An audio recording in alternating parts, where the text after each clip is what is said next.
Hi, Richard. Thank you. Oh, I don't get interviewed, right. Hi, I'm Chris. I'm PM. I'm stepping back into growth group leading after a few years not, and I'm really excited. I reckon a bunch of us here have written studies ourselves in the past. So I'm going to cast your mind back to one of the times we've done that. I remember third year university, I was probably in my first or second year of leading, and I remember writing my own studies on 1 Thessalonians. And you know that moment where you feel like you've discovered something in the Bible for yourself? So I remember studying chapter 1, and it's those 3 key verbs, you know, how you turned to God from idols, to serve the living and true God, and we wait for his Son from heaven. I remember discovering that, and I'm like, I feel like I'm the only person in the world who's noticed this. You know, forgetting that it's been around for 2,000 good years. But isn't that an exciting moment when we have engaged with God's word ourselves and we feel like we have understood it and we are so excited to then share that with our growth group members?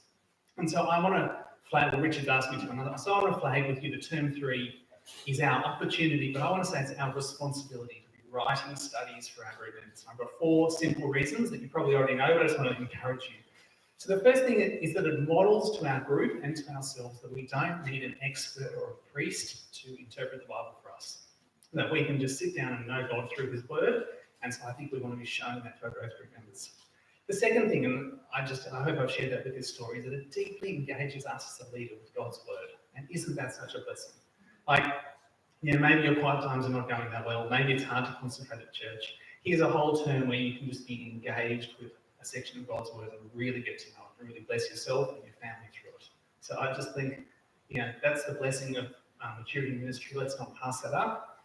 The third reason is that it is a brilliant opportunity to train new leaders.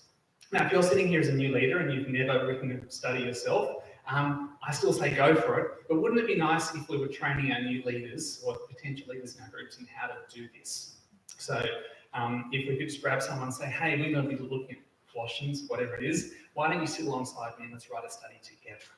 And can I just make a shout out that that's why I think it's really important to work through a book, not do topical studies, because topical studies are so difficult to write, even if you're really good at them, and especially hard if you're training someone else. And can I also plug in for doing the New Testament? Because again, it's just a great opportunity to train. So those are just tips. Obviously, you don't have to do that. And the fourth thing is, you know, when Greg gets up at church and says, please hold me accountable to the word, that's our job. You know, we are the leaders of our small groups. We are, if you like, the custodians of God's word among the congregation. And so I think we need to demonstrate that we are active in God's word, that we are owning what it says for ourselves, and that we are willing to stand up and say, this is what I think the Bible says. And so what do you think? So those are my 4 reasons. 2 resources. Richard's put a link in the email about a Matthias Media article where basically a female missionary calls out to Tony Payne on writing pre-prepared Bible studies and says, what are you doing, dude? So that's a really good little article for a sense of irony, but also a sense of encouragement. And can I commend to you this little book that Richard's written about writing small group studies. I've read it. It's brilliant. It's a really good resource for you to read and then give to your training in your group and say, let's do this together in term 3. So those are my